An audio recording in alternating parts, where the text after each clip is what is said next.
దేవీకృత తత్వోపదేశం శక్తి ప్రధానం. చతుర్ముఖ, నాకు నా పురుషుడికి భేదం లేదు, ఎప్పుడూ ఏకత్వమే. అతడే నేను, నేనే అతడు. భేదం మతి విభ్రమం. సదైకత్వం న భేదోస్తి సర్వదైవ మమాస్య చ. యోసౌ సౌహమహం యోసౌ భేదోస్తి మతి విభ్రమాత్. మా మధ్య ఉన్న సూక్ష్మమైన అంతరాన్ని తెలుసుకున్నవాడు నిస్సంశయంగా సంసార విముక్తుడు. బ్రహ్మం ఎప్పుడూ ఏకమే, అద్వితీయమే. ఏకమావాద్వితీయం బ్రహ్మ, సందేహం లేదు. కానీ సృజన సమయంలో ద్వైతభావాన్ని పొందుతుంది. ఒకటే దీపం ఉపాధి యోగం వల్ల రెండైనట్టు, నీడయే అద్దంలో పడి ప్రతిబింబమైనట్టు మేము ద్విధాత్వం, ద్వైతభావం పొందుతుంటాం. యథా దీపస్తథోపాధేర్యోగా సంజాయతే ద్విధా ఛాయేవాదర్శ మధ్యే ప్రతిబింబం వా తథావయోః. అజ, ఉత్పత్తి కాలంలో సృష్టి కోసం భిన్నత్వం సంభవిస్తుంది. అలా ద్వైవిధ్యం ఉన్నప్పటికీ అది దృశ్య విభేదమే. ఉపసంహార సమయంలో నేను స్త్రీని కాను, పురుషుణ్ణి కాదు, క్లీబాన్ని కాదు. స్వర్గస్థితిలోనే ఈ విభేదం, అది కూడా సర్గస్థితిలోనే ఈ విభేదం, అది కూడా బుద్ధి కల్పితం. మరొక రహస్యం చెప్తున్నాను. ఈ సృష్టిలో నేను కానిది ఏమీ లేదు.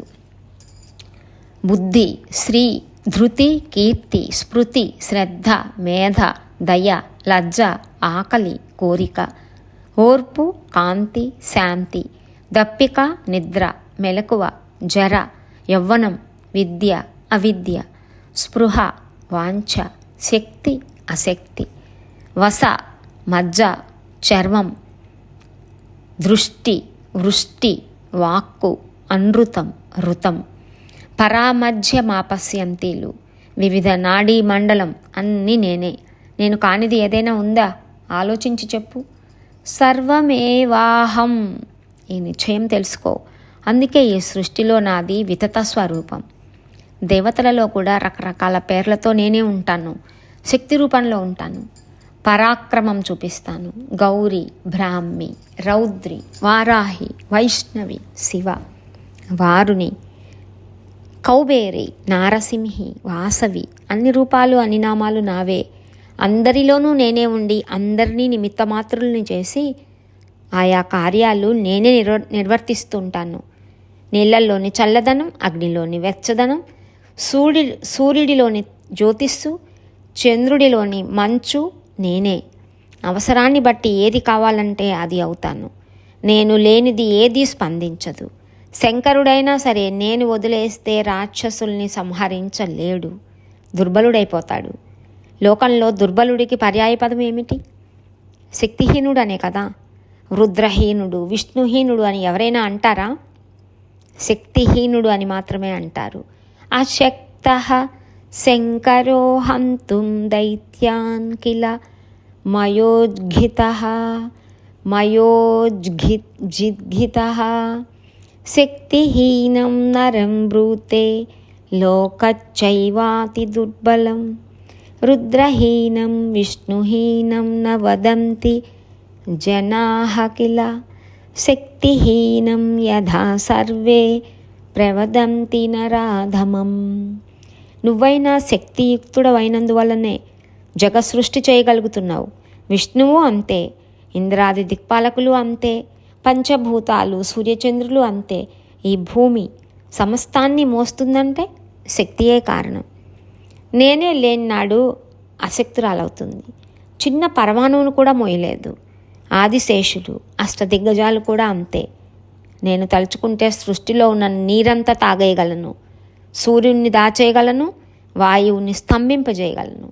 కమలజ, నా తత్వం చాలా విచిత్రంగా ఉంటుంది. ప్రాగభావ ప్రధ్వంసాభవాది స్థితులకు అతీతంగా ఉంటాను. మృత్పిండ కపాలాదులలో ఘటాభావంలాగా జగదభావం ఉంది, కానీ శక్త్యభావం లేదు, ఉండదు. ఇక్కడ అంతా జలమయం. పృథివీ లేదు. సృష్టి ఎలా చెయ్యను అని కదా అడిగావు. స్థూలాకారంలో పృథివీ లేదు అంటే పరమాణువులుగా ఉందని తెలుసుకో. పృథివ్య భావం పరమాన్య స్వభావం కాదు, పరమాన్య భావం కాదు. పృథ్వీ వ్యభావం పరమాన్వభావం కాదు. శాశ్వతం, క్షణికం, శూన్యం, నిత్యం, అనిత్యం, సకర్తృకం, అహంకారం అని 7 విభేదాలు ఉన్నాయి. విరించి నీకు మహత్తత్వం ఇస్తున్నాను, స్వీకరించు. దాని నుంచి అహంకారం ఉద్భవిస్తుంది. అహంకారం నుంచి యథాపూర్వంగా భూత సృష్టి కావించు. గృహానాజ మహతత్వ మహంకారస్తదుద్భవ తతః సర్వాణి భూతాని రచయస్వ యథాపురా. పద్మ సంభవ, నీకొక శక్తిని ఇస్తున్నాను, స్వీకరించు. ఇదిగో చూడు, అందాల రాశి, శ్వేతాంబరధారిణి, చారుహాసిని, దివ్యభూషణ భూషిత, పేరు మహాసరస్వతి, రజోగుణవతి, నీకు క్రీడార్థంగా నిత్య సహచారిణిగా ఉంటుంది. ఈమె నా విభూతి, ఎప్పుడూ అవమానించకు సుమా. నీకు పూజ్యతమ, నీకు ఏకైక ప్రియ.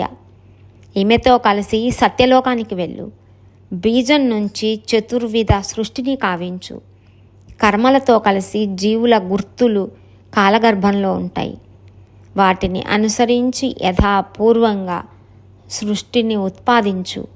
కాల, కర్మ, స్వభావాదులు కారణాలుగా చరాచర జగత్తు యథాపూర్వంగా ఉంటుంది. నీకు విష్ణుమూర్తి ఎల్లప్పుడూ మాననీయుడు, పూజనీయుడు, సత్వగుణ ప్రధానుడు కనుక మీ ఇద్దరికంటే అధికుడు. కష్టసాధ్యమైన పని చేయవలసి వచ్చినప్పుడల్లా ఇతడు అవతారం ఎత్తి దానవ సంహారం చేసి మీకు సహకరిస్తూ ఉంటాడు. శివుడు కూడా నీకు సహాయకుడుగా ఉంటాడు. వెళ్ళు, సకల దేవతలను సృష్టించు, సకల మానవులను సృష్టించు. యజ్ఞయాగాలను వారు నిర్వహిస్తారు, దేవతలను సంతృప్తిపరుస్తారు. అన్నింటా నా నామధేయాన్ని ఉచ్చరిస్తే చాలు, అందరికీ సంతృప్తి కలుగుతుంది. తమో గుణ విశిష్టుడు కదా అని శివుణ్ణి చిన్నచూపు చూడకు. అతడు మాననీయుడు, యజ్ఞాలలో ప్రత్యేకించి పూజనీయుడు. దేవతలకు రాక్షస భయం పెచ్చు పెరిగినప్పుడు నా శక్తులు వారాహి, వైష్ణవి, నారసింహి మొదలైన రూపాలలో ఆవిర్భవించి రాక్షస సంహారం చేస్తాయి. మంత్రాలలోకెల్లా ఉత్తమోత్తమం నవాక్షర మంత్రం. దాన్ని జపిస్తూ నిరంతరం మనసులో ధ్యానిస్తూ నీ పనులను నువ్వు నిర్వర్తించు. నిర్విఘ్నంగా జరుగుతాయి, సకల వాంఛలు తీరుతాయి.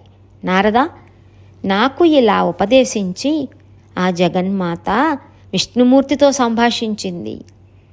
అతనికి మహాలక్ష్మిని బహుకరించింది. నిత్యానపాయినిగా వక్షస్థలం మీద ధరించి గౌరవించమంది. నా శక్తి క్రీడార్థంగా నీకిస్తున్నాను, ఎప్పుడు అవమానించకొని హెచ్చరించింది. ఇది లక్ష్మీనారాయణ యోగం అని చెప్పింది. మీ ముగ్గురు మద్గుణ సంభవులు, అందరికీ మాన్యులు, పూజ్యులు అవుతారు. మీలో మీరు కలహించుకోకుండా విరోధంగా వర్తించండి.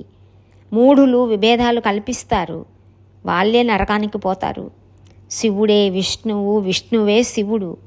అలాగే విరించి భేదం ఉంది అన్నవాడికి నరకమే గతి.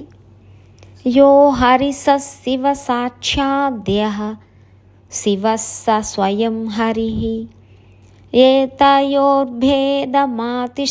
నరకాయ భవేన్నరః. విష్ణు మరొక గుణభేదం ఉంది, విను. నీకు అతి ముఖ్యమైన సత్వగుణం, నీది అతి ముఖ్యమైన సత్వగుణం పరమాత్మ విచింతనకు అనుకూలిస్తుంది. రజస్తమో గుణాలు నీలో అస్సలు ఉండకపోవు, అప్రధానంగా ఉంటాయి. లక్ష్మీదేవితో విహారాలు చేసేటప్పుడు రజోగుణం ప్రధానమవుతుంది. వాగ్బీజము, కామబీజము, మాయా బీజము, ఐం హ్రీం క్లీం, ఐం హ్రీం క్లీం అయిన ఒక దివ్య మంత్రాన్ని నీకు ఉపదేశిస్తున్నాను. దీన్ని జపిస్తూ సుఖంగా జీవించు. నీకు మృత్యుభయం లేదు. నీ మీద కాలం ఏ ప్రభావము చూపించదు. ముసలితనం రాదని, ముసలితనం కూడా నీకు రాదు. నా విహారాన్ని ముగించి ఈ విశ్వాన్ని ఉపసంహరించేటప్పుడు మాత్రం మీరు ముగ్గురు కూడా నాలో లీనమైపోతారు. నీకు ఉపదేశించిన మంత్రం ఉద్గీత సంయుక్తం, శుభప్రదం, మోక్షప్రదం. అనుక్షణం జపించు. వెళ్ళు, వైకుంఠం నిర్మించుకొని నివసించు. సనాతనినైన నన్ను ధ్యానిస్తూ స్వేచ్ఛగా విహరించు. నారద, త్రిగుణాత్మక ప్రకృతి ఆ మహాదేవి విష్ణుమూర్తితో అలా సంభాషించి శివుడి వైపు తిరిగింది. అమృతోపంగా మాట్లాడింది. హర, ఇదిగో గౌరీ, మనోహర, మహాకాళి, ఈమెను స్వీకరించు. కైలాస శిఖరం నివాసంగా చేసుకొని హాయిగా విహరించు. నీకు తమోగుణం ప్రధానంగా ఉంటుంది, సత్వ రజోగుణాలు అప్రధానంగా ఉంటాయి. రాక్షస వినాశనం చేసేటప్పుడు తమోగుణ రజోగుణ ప్రధానుడు అవుతావు. నన్ను ధ్యానిస్తూ యోగనిష్టలో కూర్చున్నప్పుడు సత్వగుణ ప్రధానుడు అవుతావు. మొత్తం మీద మీ ముగ్గురివి 3 గుణాలు. సృష్టి స్థితి లయాలకు అవే కారణాలు. ఈ 3 గుణాలకు అతీతమైనది ఏది ఈ సృష్టిలో లేదు. కనిపించే ప్రతి వస్తువులోనూ ఈ గుణత్రయం ఉండి తీరుతుంది. ఏభిర్విహీనం సంసారే వస్తునైవాత్ర కుత్రచిత్ వస్తుమాత్రం తు యదృశ్యం సంసారే త్రిగుణం హి తత్. నిర్గుణమైన వస్తువు సృష్టిలో కనపడదు. భూతకాలంలో లేదు, భవిష్యత్ కాలంలో ఉండదు. కంటికి కనపడేది ఏది నిర్గుణం కాదు. పరమాత్మ ఒక్కడే నిర్గుణుడు, అతడు కంటికి కనపడడు. దృశ్యం చ నిర్గుణం లోకేన భూతం నో భవిష్యతి. నిర్గుణః పరమాత్మా సౌనతు దృశ్య కదాచన. శంకర, నేను మాత్రం సమయానుకూలంగా సగుణను నిర్గుణను అవుతుంటాను. ఎల్లవేళలా అహంకారం మాత్రం నేనే, ఎన్నడూ కార్యం మాత్రం కాను. కారణ రూపంలో సగుణను, పురుష సన్నిధిలో నిర్గుణను. అహంకారం మహతత్వం, శబ్దాదులు గుణాలు. కార్యకారణ రూపంలో అహర్నిశము సంసారం సాగుతూ ఉంటుంది. అంటే ఈ ప్రపంచం సాగుతూ ఉంటుంది. అహంకారమే నేను కనుక నేనే కారణం. అహంకారమే నాకు కార్యం. అది త్రిగుణాత్మకం, అది మహత్తత్వం, అది బుద్ధి. దాని నుంచే తన్మాత్రలు ఉత్పన్నమవుతున్నాయి. పంచభూతాది సర్వ సృష్టి సముద్భవానికి అవే కారణం.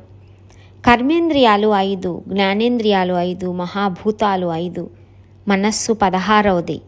ఈ 16 కార్యకారణ గణం. పరమాత్మ అనబడే ఆది పురుషుడు కార్యము కాదు, కారణము కాదు. శంభు, ఇది సృష్టి రహస్యం. మీ ముగ్గురికి సంక్షేపంగా తెలియపరిచాను. ఇదిగో ఈ దివ్య విమానంలో బయలుదేరండి. మీ మీ కార్యాలు నిర్వహించండి. విషమ పరిస్థితి ఏదైనా ఎదురైనప్పుడు నన్ను స్మరించండి. స్మరణ మాత్రం చేతనే నేను మీకు దర్శనం అనుగ్రహిస్తాను. అలాగే సనాతనుడైన పరమాత్మను కూడా తలుచుకోండి. మా ఇద్దరిని తలుచుకుంటే మీకు కార్యసిద్ధి నిస్సంశయంగా కలుగుతుంది. నారద, ఆ జగదీశ్వరి ఇలా మా ముగ్గురికి 3 శక్తులను బహుకరించి బ్రహ్మ, విష్ణు, మహేశ్వరులకు సరస్వతి, లక్ష్మి, మహాకాళి శక్తులను వీడ్కోలు పలికింది. అక్కడ నుంచి కదిలి యువతలకు వచ్చేసరికి మళ్ళీ మాకు యథాపూర్వకంగా పురుష రూపాలు వచ్చేసాయి. ఆశ్చర్యంగా తనువులు తడుముకొని చూసుకున్నాం. జగన్మాత ప్రభావాన్ని తలుచుకుంటూ దివ్య విమానం అధిరోహించాం.